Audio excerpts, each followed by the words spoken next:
Brett Beater and Mike Teller here today with Frank Wedig, running for County Board District 5. Frank, what motivated you to run? Well, I'm a lifelong Illinois resident. I grew up in Bolingbrook, Illinois, which is down there by Naperville, Downers Grove, a southwest suburb. And when I met my future wife, she was living in Crystal Lake. In my mid-20s, I moved to Woodstock. I've been living in Woodstock. My wife and I have been living in Woodstock for 30 years. And I like living in Woodstock. I like living in Illinois.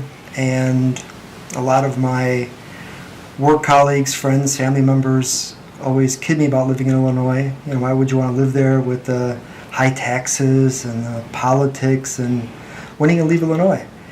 And I have no plans to leave Illinois. I enjoy the four seasons. I enjoy winter. I enjoy summer. The food's good. The people are great.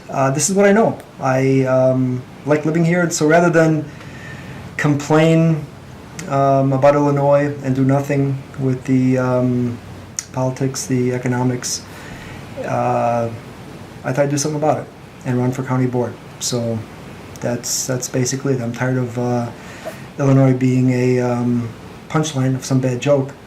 So roll up my sleeves and try to do what I can to improve things, to make things better, and because we deserve better. We deserve better here in Illinois. So that's basically it. Admirable. If elected, would there be any conflicts of interest for you on the board where you need to recuse yourself from certain votes? Do you have any sort of things like that the voters should know about before voting for you? No. There's nothing. I mean, gosh, I have mutual funds. I have a 401k. I have worked for American Airlines for 30 years. So there's nothing there. I've had no financial interest in anything that would cause a conflict for me. Okay. What are your thoughts on the county board restructuring, as far as them cutting the members down? That is one of my main campaign issues. I think in Illinois we are in desperate need of reform. I'm a Democrat, and as I believe that government can be part of the solution and can make people's lives better, but it needs to be a government that we can afford. And I think in Illinois, McHenry County, so sometimes I'll throw Illinois and McHenry County back and forth because it's a McHenry County problem and an Illinois problem. A systematic problem. Exactly. So I think government can be part of the solution, but the main thing, we have to get the finances right. If we can't get the finances right, nothing else matters. I mean, very little else matters, because if we go into debt, if we can't pay for things. So with restructuring the county board, we have more county board members per capita than surrounding counties. Kane County has 24 board members, and they have maybe 50% more people than we do. Lake County has 21 board members, and they have over twice the population that we have. So there definitely is something there. Why do we need that many? I think if we make them single-member county board districts, the districts will be smaller. You can represent the district better, and some of these districts are very large, like County Board 6, right? That's huge. How can you properly cover that area, represent the people there? So by making it smaller, obviously it'll save some money, not a lot, they'll save some money, but it'll make it more competitive to get on the county board. So if we cut the county board in half, I prefer an odd number so we don't have tie votes, right? So I would prefer 11 or 13, not necessarily 12 or 14. It would make it more competitive. You can represent the district better, and I think most importantly, it sends a signal that yes, we can reform ourselves here in Illinois, or a small part of Illinois, McHenry County. We can take some steps that things can change. I think the most powerful force in politics today is the status quo. And when you start to successfully challenge that, then anything's possible. But again, that status quo is so hard to overcome, so hard. So that's a huge signal. I think that's the start of something bigger and better. Now, I don't know if you know this or not, but the last month's county board meeting, I believe it was at the cow meeting, they talked about the redistricting. Pretty much they're going to multiply all the districts by 2 across the entire county. Go from 6 to 12? No, well, I shouldn't say districts, the precincts. I'm sorry, precincts, not the districts. Like Richmond, I'm a Democratic PC for Richmond 2. Okay. With the redrawn lines, I would have been Richmond 8. There's 4 precincts in Richmond. There would have been 8 after this redistricting. Now, I figure that that was just a way for them to try keeping 24 board members, because in that way they can split it up a little bit more. Maybe, say whoever's running for board 4 gets this part of it, and then this guy gets this part of it. Would that be more suitable to keep the constituents happier, I should say? Is it easier to have one board member for X amount of people, or is it just as easy to say we just need 2 or 3 in this district instead of 4? No, I mean, it should be, it should go by people. So that right now, we have 6 county board districts, roughly divided by 300,000, so roughly 50,000 per district, right? I think that going along municipal lines, I think, is very important. Again, if we're about to cut it in half, that would cover pretty much most of Woodstock, which is where I live, 25,000 people. The way it is now, I think I have maybe 80% of Woodstock, and then Lake in the Hills, I have a lot of that. So I don't know where they came up with this, with the actual boundaries. It might be just going by township borders, because I have all of Dorr. Well, Woodstock goes outside of Dorr. It goes into Greenwood, it goes into Seneca. So I don't know if it was just easy or lazy for them to do it just by townships. Go, okay, I have, half of Grafton and all of Dorr, and then a few other things to make it come up to 50,000 or whatever number they were trying to hit. I think municipal lines, I think, are important to actually have something realistic, because township borders don't really represent what's going on the ground. Municipalities, they don't represent, the borders don't coincide with municipalities. So that's what I would go for, is to try to look at municipal lines. If it's larger towns, obviously like Algonquin, we have to have several county board members down there, right?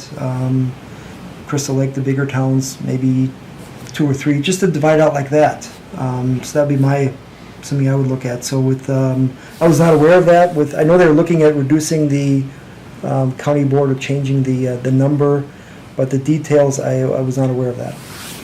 Yeah, the other thing that they were discussing, just FYI, was doing term limits as well. Yes, that was the last meeting. Yeah, but as a kind of a point of interest to follow up on something you said about an odd numbered board. Right. So the board is even because if there's a tie, that's the only time that the county board chairman gets his vote. True. So if you did an odd numbered board, how would that play into it then? Well, the chairman obviously wouldn't have to vote, and it depends if all the board members are there, because sometimes not all the board members are there. I remember once, was it in the, gosh, this was maybe 10 years ago when there was a tie vote, before they had a separate executive. But yeah, I remember they were all kind of like looking around, what do we do next? There's a tie vote here. So it probably happens very rarely. But then there wouldn't be a need for that, for a tie-breaking vote. But again, if all the members aren't there, then even if you have an odd number, if one's missing, well then all of a sudden you can still have a tie vote. So I don't think that would be an issue. All right. That was my follow-up. You got anything? No, I'm done. All right. So then, moving a little bit down from county level, how do you feel, because this is something that the board has kind of stuck their nose into, whether or not they belong there, that's up for debate. But how do you feel on the consolidations regarding townships, and then something that the board does have an effect on, consolidation of voting locations? Okay, townships, When, for clarity, not so much the consolidation of like road districts into the townships, but there's actually discussion of reducing the number of townships by consolidating them. right. It's often said that Illinois has more levels of government than any other state. That gets tossed around a lot and a lot. And what good is that doing? Do we really need that? Township government is one of the oldest forms of government that we have here. The borders are like a grid. What is it, like 4 miles by 4 miles, I think?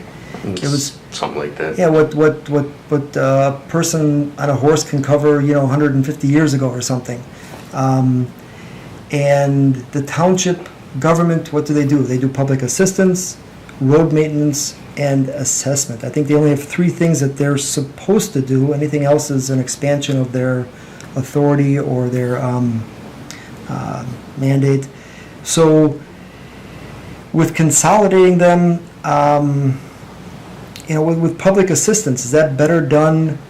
Is that better taken away from them and done at the county level? So it's consistent. So if with public assistance, if one township is more generous than another, is that correct? Or does everyone need to go to the county board for public assistance? Is that more efficient? With assessing, again, assessments can vary from township to township. So consolidation, I don't know if that is the answer, or elimination of townships. The problem is trying to get an accurate cost savings, because when people try to protect their bureaucracy, their administration, and you start eliminating jobs, that could be problematic for people. And trying to get an accurate, nonpartisan or bipartisan or neutral cost estimate to what that would save the taxpayer. And if the county government and municipalities can pick up some of those functions, I live in Dorr Township. I live in Woodstock, and Dorr Township, I don't know how many roads they have, maybe 32 miles. I think, what would you say,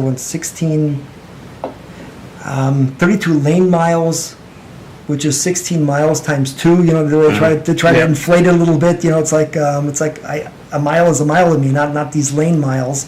But why should I, who live in Woodstock, pay for Dorr Roadship District, right? I mean, I don't live outside the municipal boundary. So, again, getting back to the question, elimination or consolidation, I'd have to see some numbers on the cost savings, but I think there'd be some huge cost savings if we would slowly start to eliminate what the responsibilities are. So I'm definitely for that, something. I mean, I'll vote for consolidation. If we can't get elimination, I would vote for consolidation. Something has to change. Again, the status quo, we can't keep on going this way. And that was the first part of your question. The second part was... consolidation of voting locations, cutting them down to less and less. That's a very hot topic. Illinois makes it easier to vote in than any other state. I mean, in Illinois, you can vote early without an excuse. You can get a mail-in ballot, or I guess the way that some people want to refer to it, vote at home. So vote by mail has some tricky words to it for people. What happens if it gets lost? But so vote at home is what people are trying to call it. So in Illinois, you can vote at home. You can vote early without an excuse or reason.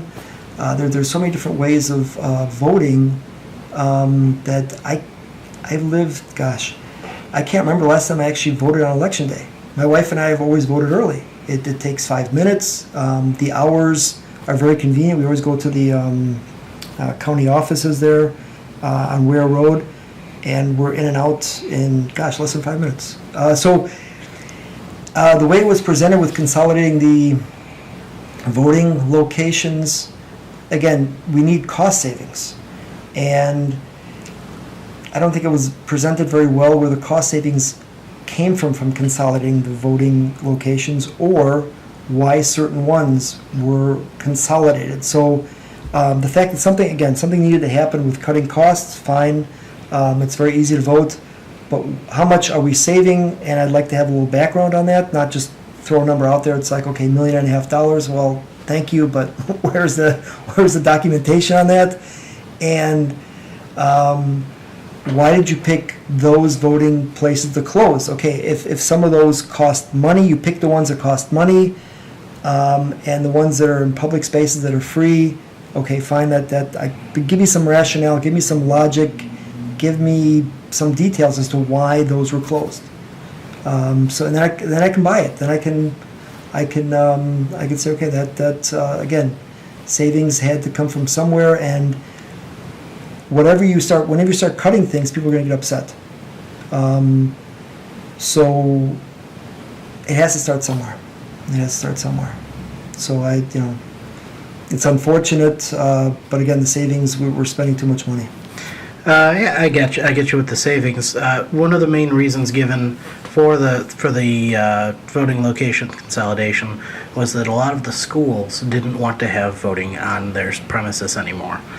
I mean, those are public locations that we could, that we were allowed to use without any additional cost incurrence until the schools started requiring a police officer to be there all day long. So, I mean, that's when you're talking about cost savings, I could definitely see that there. But a lot of those ones that were in schools were moved to private locations that we're now paying for. So, Yeah. Again, seeing some of that cost breakdown would probably be a good thing.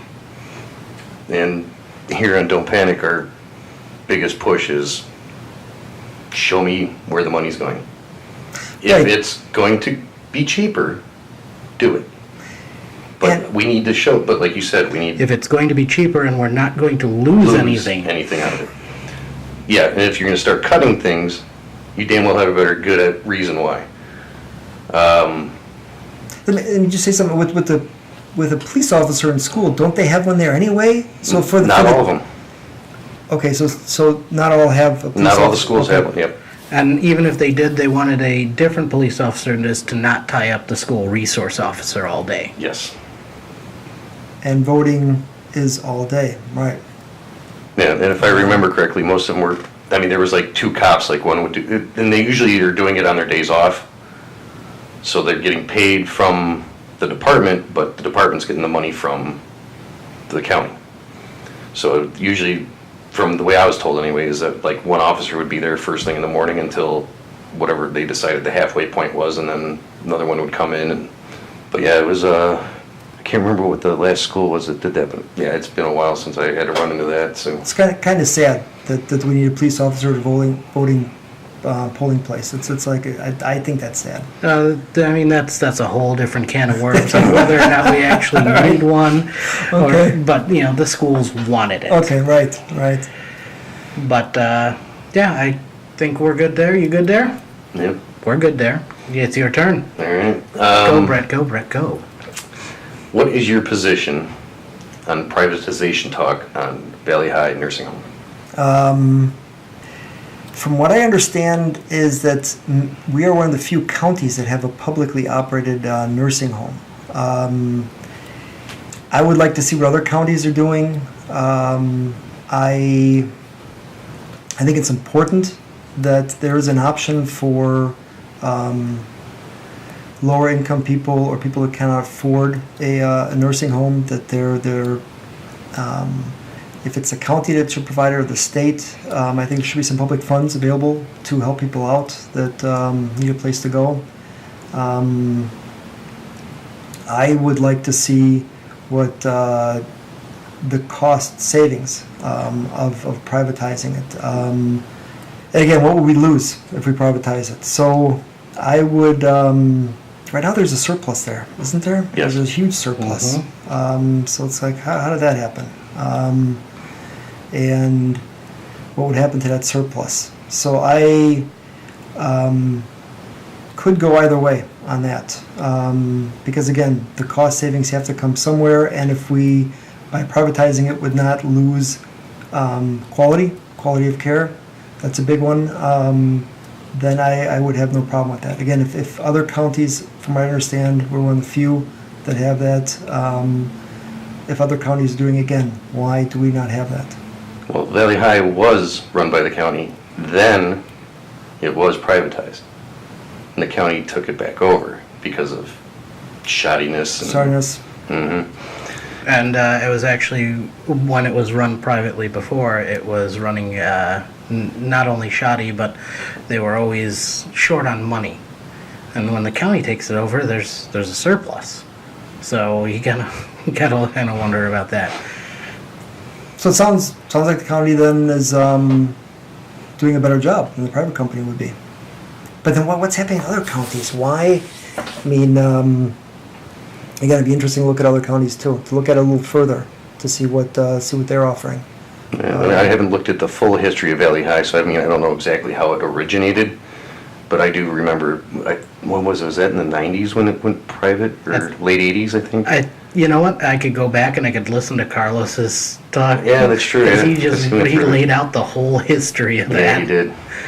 I've been there a few times. I've visited friends there, and it looks again it looked fine from what I saw. This was a few years ago, maybe 3-4 years ago. I was there on a semi-regular basis visiting a friend, and it seemed clean and well run. All right, I got no follow up from there. I'm good there too. All right, you ready for the next one? Sure. All right. What one part of county government would receive more attention if you were elected? What's your key goal? What's your one part of county government that you want to see get more attention? More attention is growth paying for itself.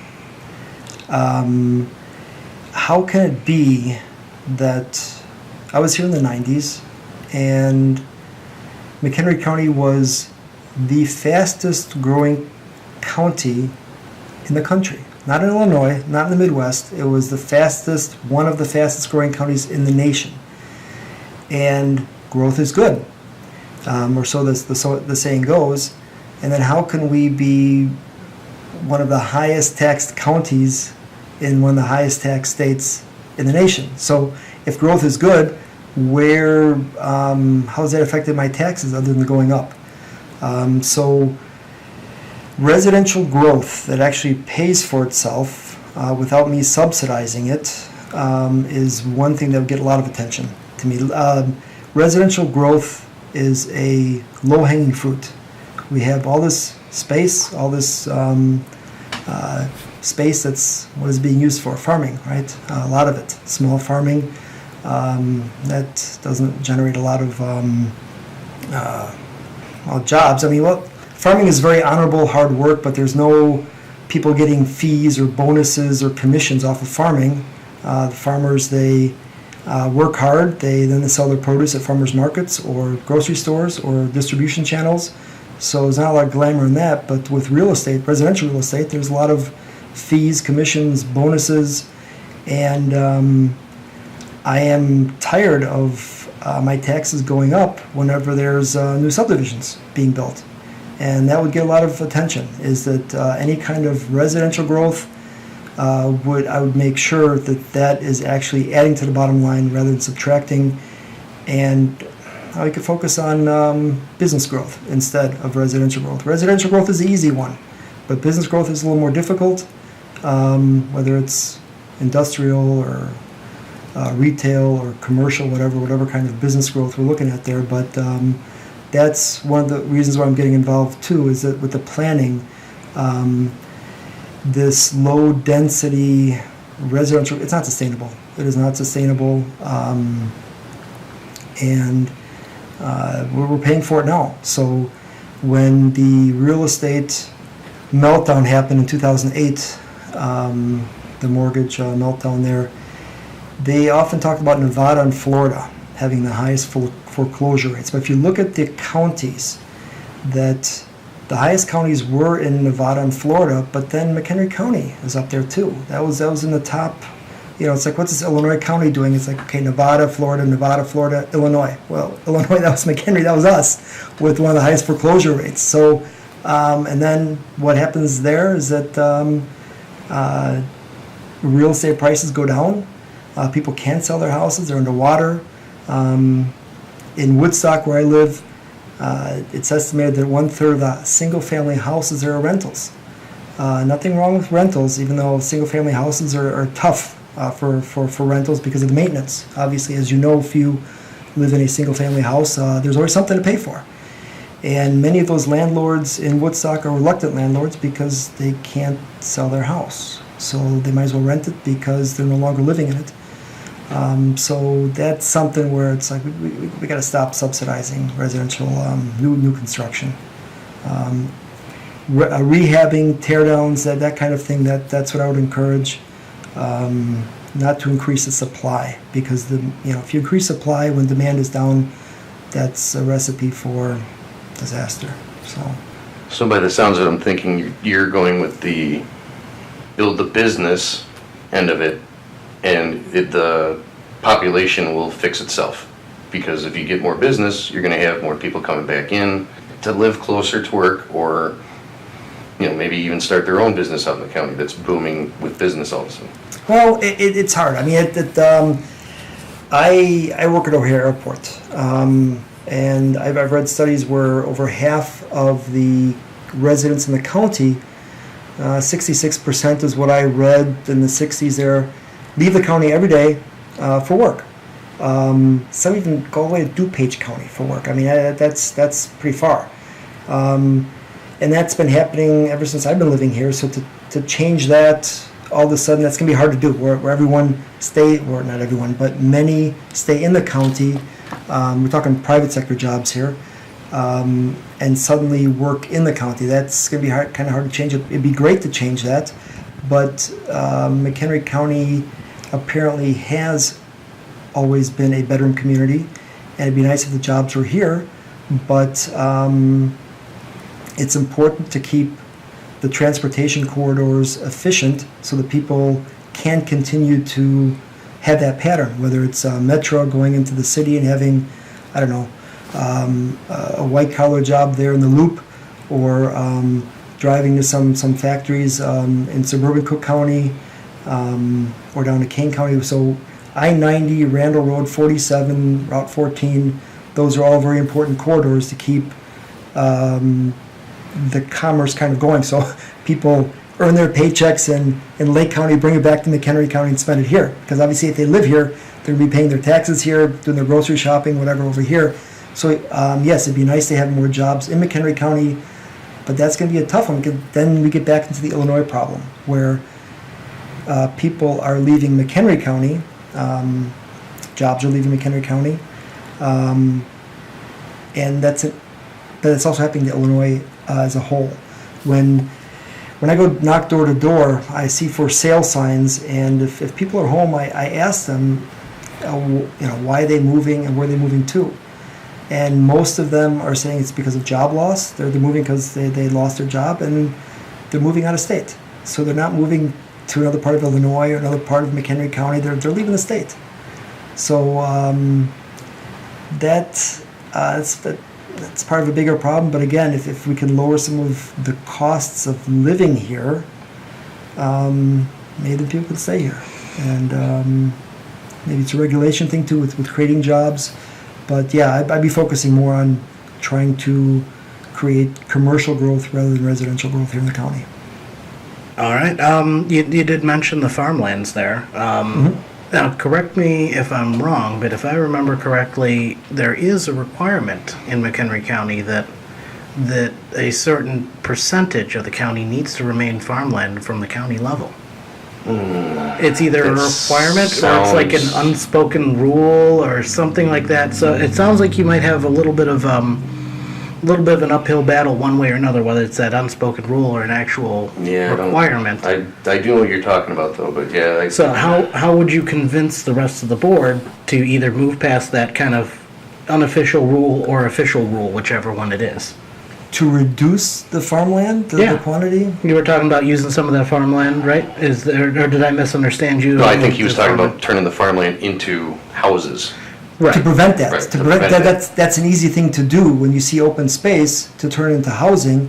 I would try to work against that because it hasn't lowered my property tax bill at all. I think it's unsustainable, and I think local food production is actually a national security issue. That, Okay. So I'm in favor of farming. I would want to keep as much farmland out there as possible for food production, for environmental reasons, water recharge. So no, that was a misunderstanding. Yeah, no, that was a misunderstanding on my part then. I thought you were saying that you were trying to utilize the farmland for other purposes. Okay. No, don't worry, we got a president doing that. And- sorry. Let me say one more thing too, is that when I drive down 14 in Crystal Lake, there's a lot of there's a lot of empty buildings. You know, McHenry County has a lot of, whether it's in a strip mall or industrial, so there's no need to go to green sites and build a factory when there's many of sites that they can use that already has transportation, sewer, electric. It's all there. It's not being used. I agree on that. I don't know if you know, we're out in Wonder Lake here, and I don't know if you ever come out this way a lot. I do. I have a scooter, so sometimes I ride the country roads. Just So when you leave, head north on Wonder Lake Road, and at Okay. that stop sign, make a right. okay. And look to all those buildings to your left and right. They're empty. You can probably count on one hand how many are full. Right. It is so empty. Why can't we revitalize those?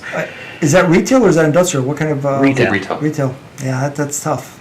In fact, there's a brand new strip mall that's, I don't know, it's like brand spanking new, Well, clean. it's been up for 15 years now. It hasn't been. I think it's got to be at least that long. Yeah, but there's what, two units, Yeah. 2 units that are rented out. One of them's a Subway, one of them's a liquor store. And that's the way it's always been that I can even remember. Plenty of space. So actually, to kind of also keep on this one then too, if the county ended up with surplus money, would it be in the county's interest to help a business by saying, if you want to build a building, we'll knock it down for you, and you build it? Would that be something that would pique somebody's interest maybe? Even if it's something that I could support, that's probably what you're Well, I mean, like, obviously we got other issues that we'd have to take care of first, like some money issues and, yeah. but, yeah, if there's somehow comes up with a surplus, like say they decide to pass something that's saying that they're gonna spend $500,000 a year to knock down buildings or something. There's TIF districts. That is something that I'm against. I don't know. I know municipalities can issue TIF districts. I don't know if the county board can issue TIF districts. If they have the authority to do that. I'm not sure about the board. That's something I would be against. Helping out in a blighted area, I have no problem with that. If it's a loan, if it's some sort of assistance that where you can measure it. If it's like, okay, a $100,000 assistance or $200,000 assistance, whatever, if it can be measured, so you know exactly how you're assisting them, that there's no cost overruns or any kind of hidden fees or anything. If it's a genuinely blighted area, I have no problem with that. The problem I have is if a business is going to come in there anyway. You know, handing out corporate welfare or corporate handouts, I'm not a big fan of that. If they're going to come here anyway, if they're going to build a strip mall anyway, and then the board or a municipality goes in there and does some improvements and helps them out, well, if they're coming anyway, that's not good for the taxpayer, not good for the voters. So that has to be determined first. But with genuine blight, if it's been empty for years, tearing it down or having some sort of incentives that are not infinite or that don't have an ending, some sort of defined Set of parameters. Yeah, defined set of parameters. I'd have no problem helping out because there's a lot of areas that, like you say, that north of here that may have been empty for years. And what's going to happen to that? Eventually, if they're not maintained, then water gets in there, then they become dangerous, then you have to tear them down, and who's going to do all that? And it doesn't help the community if they've been up there for so long, nobody's going to come in. So again, blight, dealing with blight, genuine blight, I have no problem with that. Okay. I'm good. You good? Yep. Kind of also leads into this next question. Sure does. What do you see as the most pressing needs as far as infrastructure for McHenry County and or capital projects?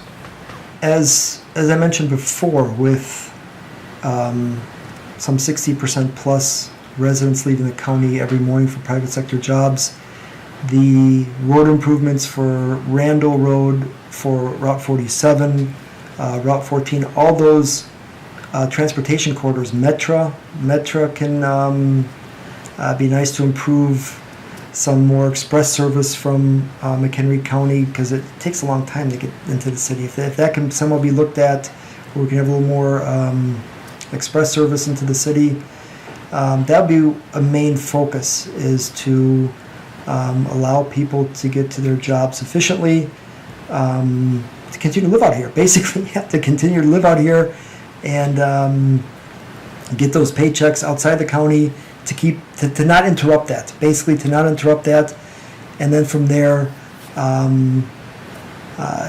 there's some other projects, but mainly is for road improvement. That'd be my initial focus. Again, economics. Gotta keep the economy. Gotta get the economics right. Gotta get it right. On the topic of road improvements, I mean, McHenry County has no highways or tollway entrances. How do you feel about that? Do you think that we should bring some of that? You know, because right now, if I want to get on the highway or the freeway or the tollway, I gotta go into like Lake County or Cook. You know, I've got to leave the county via surface roads to get onto those high-speed roads. Do you think we should bring that closer? I mean, the toll road, I-90 is. When I go to work, I go down 47, and I probably go into Kane County. I'm guessing maybe 3 or 4 miles when I hook up with I-90. So the interchange is just barely beyond McHenry County. Interchanges, yes, I think that there's one obviously there's one at Randall Road too. Again, those are all in Kane County, just beyond McHenry County. With interchanges, I remember there was a new interchange a few years ago, maybe 5 or 7 years ago, from 47 to I-90.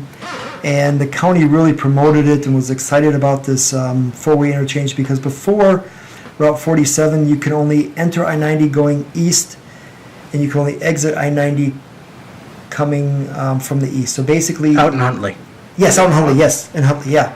So they added this interchange in a direction where nobody's going. Nobody's going up to Rockford. Nobody's coming from Rockford. Everyone's going into the city or into Schaumburg and coming out of Schaumburg. That's and more importantly, it used to be free to get on there, right? So the board got all excited about this big interchange to help out the Huntley outlet malls, right? That was going to save them. And now, no, that was dying even before they did that. And so now it costs me to get on and costs me to get off when it used to be free. So interchanges are good, but you really have to know where people are going and where people are coming from, and doing something just to do it, it didn't improve anything.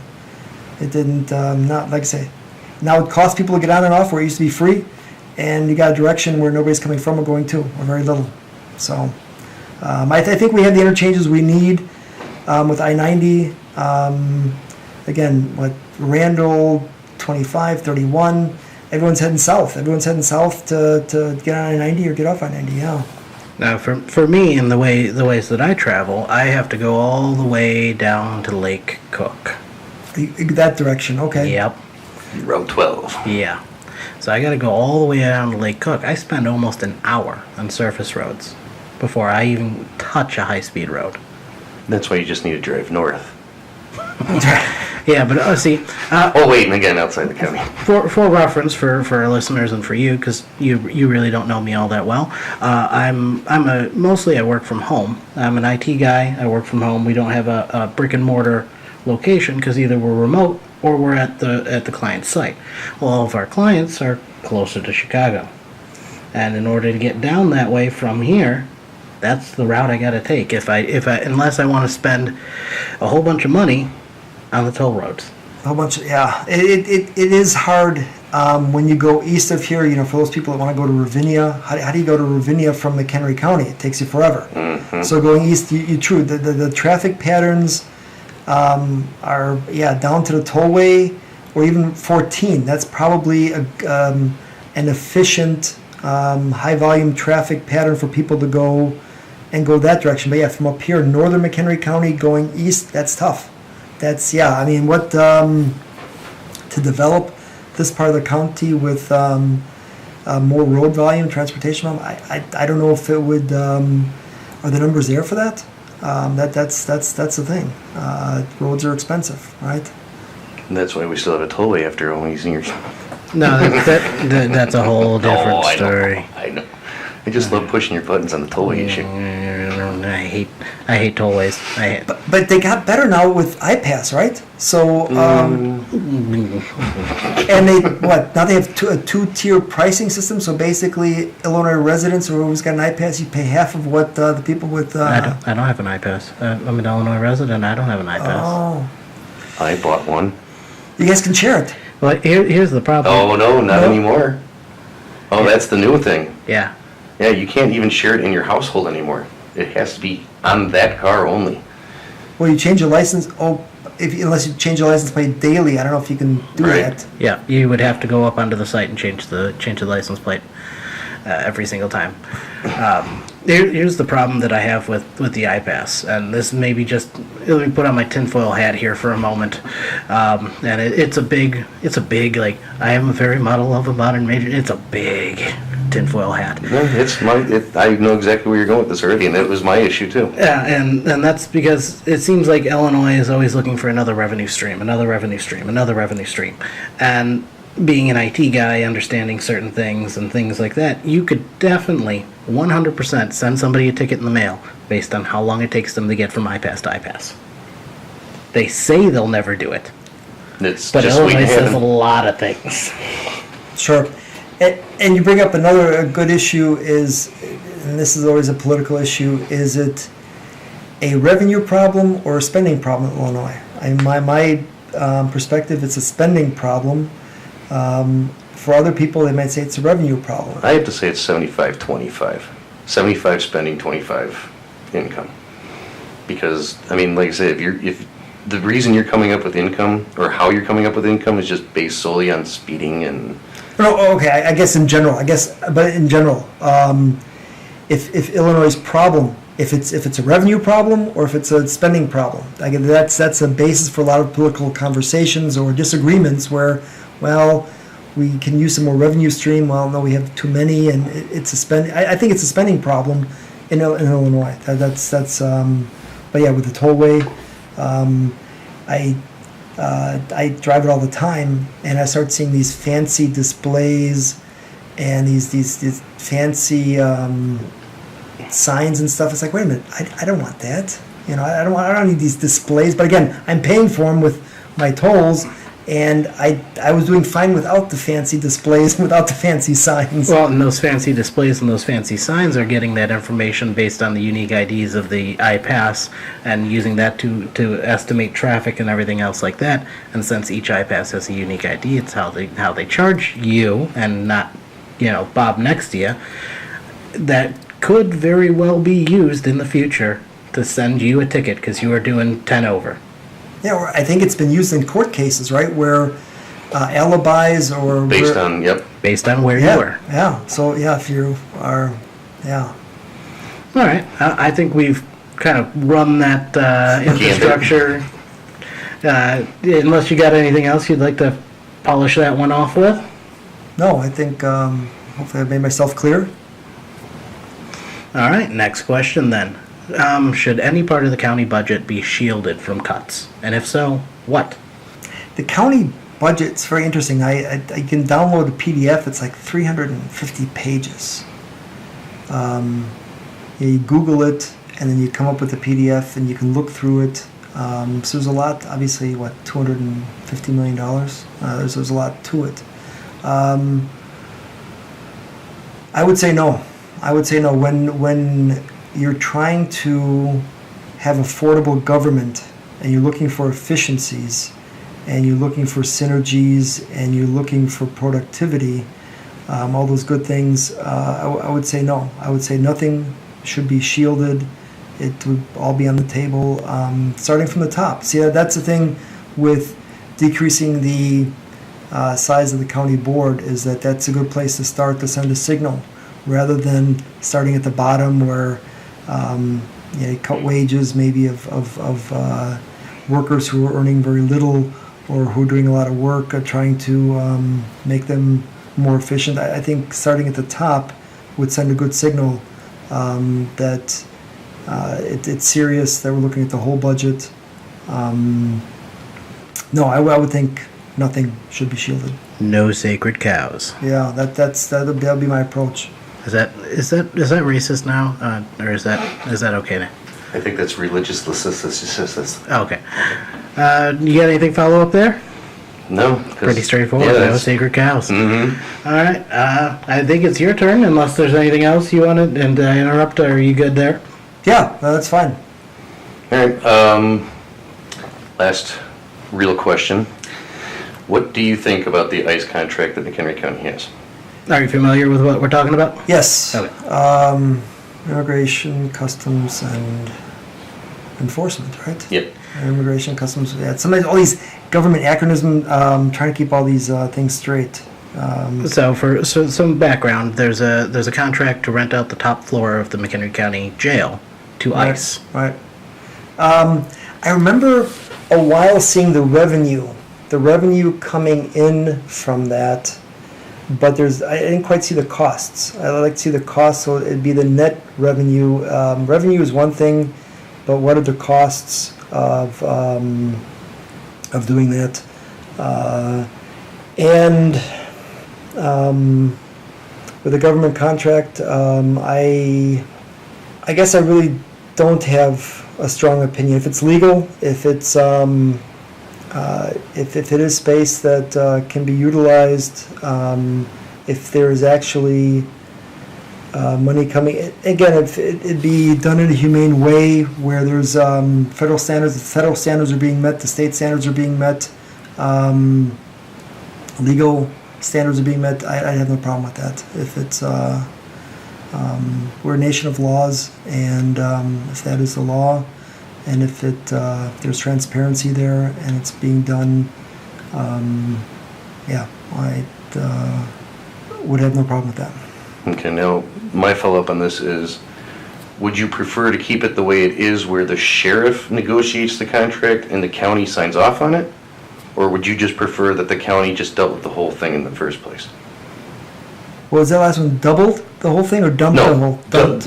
Do the whole thing. Like, So right now, as it sits, the county, the sheriff negotiates that contract with the federal government, as opposed to the county board.